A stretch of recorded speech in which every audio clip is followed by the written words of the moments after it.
So one area that we can help students in is communication. And one system that is used quite frequently to help students with communication problems is a picture-based system. And an example of that we're going to go over today is this communication book. It is made very simply. It's just a photo album, a typical photo album with, and the sleeves are filled with different pictures of things that a student might need to communicate. So we're going to go through this in a minute, but first, you can use this with students with any speech disabilities. If they have apraxia or autism or any speech delays, they can use this to communicate. Students with intellectual disabilities can use this, and even students that have problems with speech and fine motor skills, we can make these pictures bigger so that they can point to things more easily. They use this to communicate by opening this book and asking or answering questions by pointing to the different pictures. So now we're going to go over how we can use this. So on this first page, they're able to say their name, and on this next page is different examples of greetings that they might use or of different things that they might say. So on this first page, we notice that yes and no are right here. So if we ask them a question, they can simply open this book up to the first page and answer no or yes by pointing to either picture. Here on the next few pages are different emotions that the students might be feeling.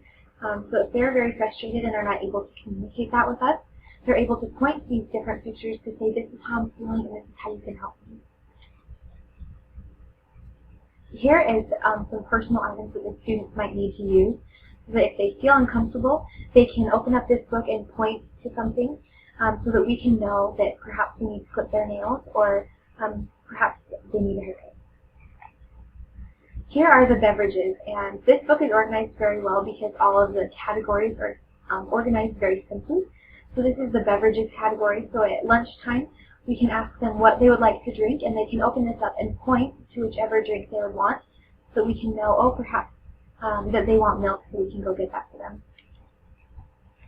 These next few pages are different food options, and you can personalize this according to what your individual student usually likes to eat, so that they can point to whichever food they'd like to eat so that we can help them to get that. These pages are different places that the students might go. So if they need to go upstairs, they can point to this, or if they were learning about the airport, they could point to this, so we can know exactly what they're trying to communicate to us.